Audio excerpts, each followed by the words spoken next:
Day in the woods number 4. Cars loaded up. Quite a few axes, the saw, a dog, and a brown dog. So this piece here is a bit that our friend James has been doing, and it's a different owner that owns this section of wood.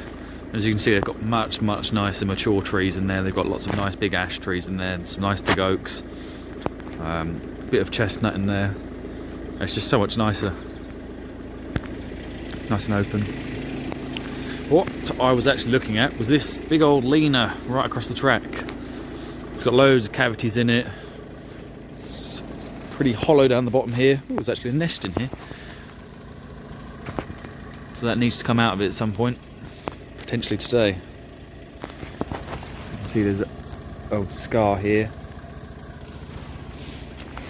We don't really want that coming down on the track or potentially on someone.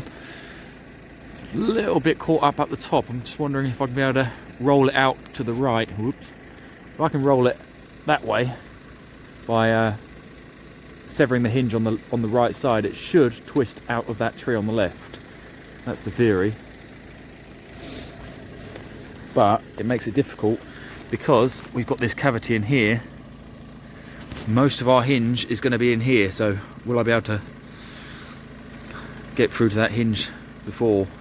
I don't know. We shall have a go and see what happens. This will be with the chainsaw, by the way.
Idiots. What are you doing? So let's do a little run through of what we got. With us today, we have Tuatara work axe. All the snares, all the good. All the rust. No, not really. Joking. No rust. Fast Racer 2.4. Shiny. Flask 2.2, 5 kilos. Normal, boring one. Very, very boring comparatively. And then the 1.75 version. Itty bitty tiny handle. Grand Force small forest axe. Best axe in the world apparently. Grand Force Scandinavian forest axe. Also best axe in the world apparently.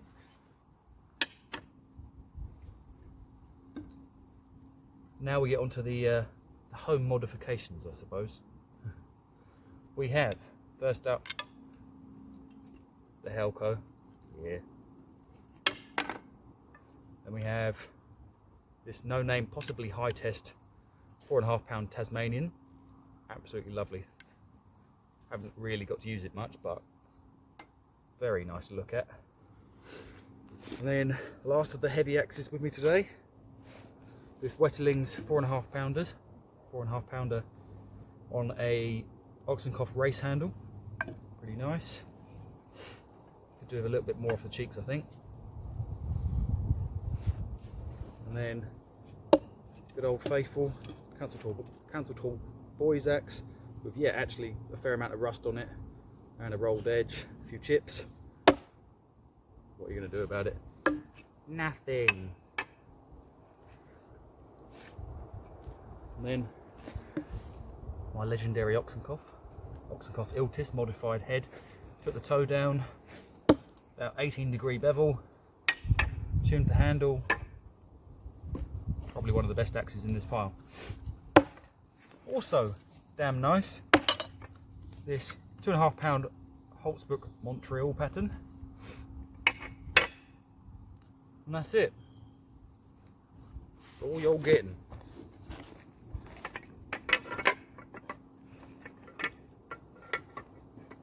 So we're going to start the day off with the Holtzbrook Montreal pattern and this no-name Tasmanian. Tasmanian is on a 30-inch handle, 4.5 pound head.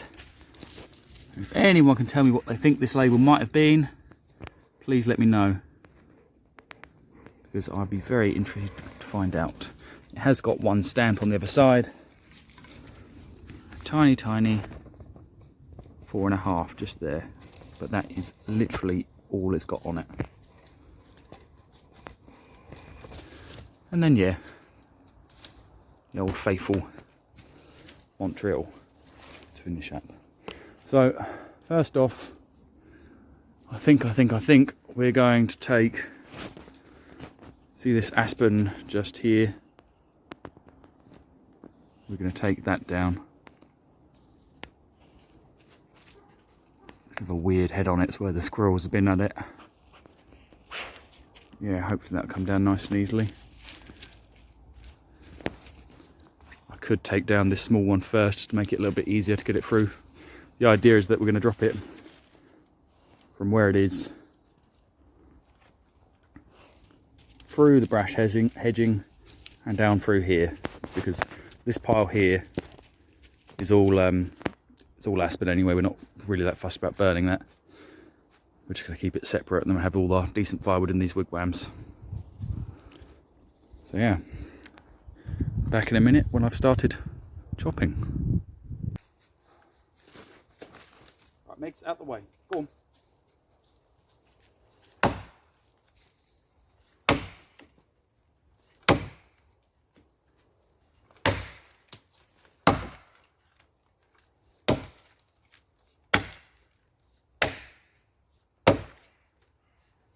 Oh.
Method number 1.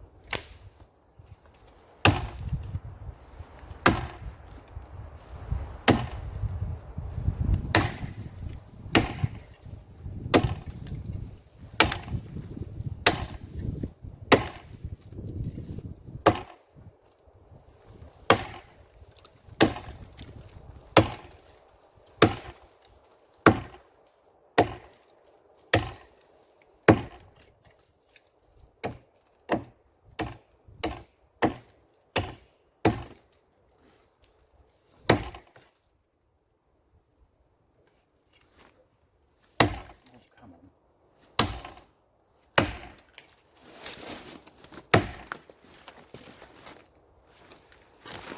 One more hit this side and it's going to go.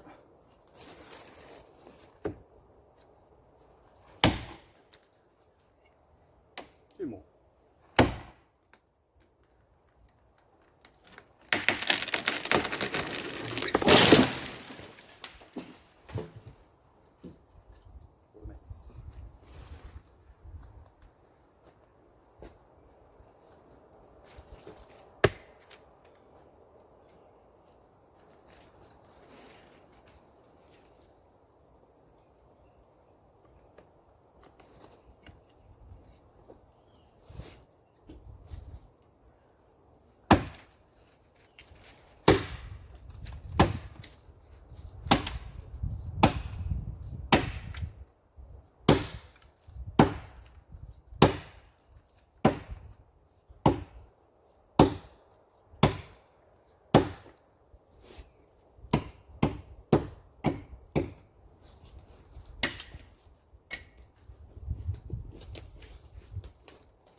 Missed.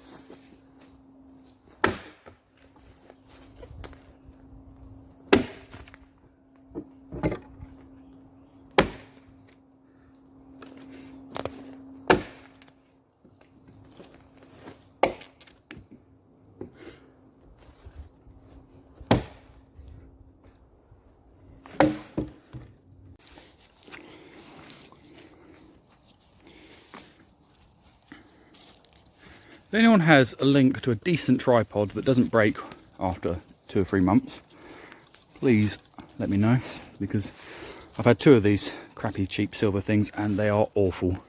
The legs are just about gone on this one. It's all fallen to bits. Just about salvage a video out of it, I reckon. But yeah, better quality tripod, please. What are you doing? You use a tripod, yeah? Tripod dog. I can't use you for anything. You're rubbish. You're rubbish.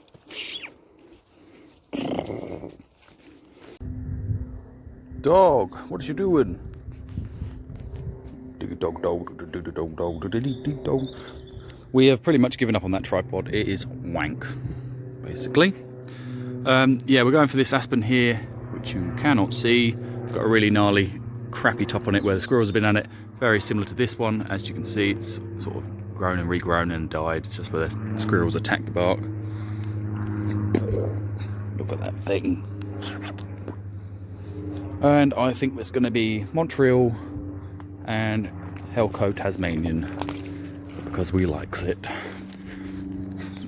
Brown dog, you rolled in shit and you stink. Absolutely vile. Do not approve. So this one in between the two pines, up, and then crappy crown. That's the one we're taking down. Right, see you in a minute.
It's nearly going.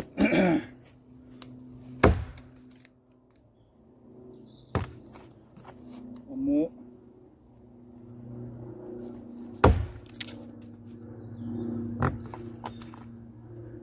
Two more.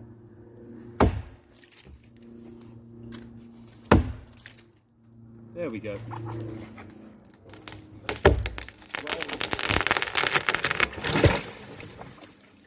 Perfect. So again, severed the left side of the hinge. I'll show you in fact. So yeah, as you can see, I severed the left side of the hinge to make it roll off to the right, as to avoid hitting the wigwam, which we just about pulled off. And that's why I started on this left side and made sure to penetrate as deep as I could on the left side, and then worked my way round to the right. Hope that is.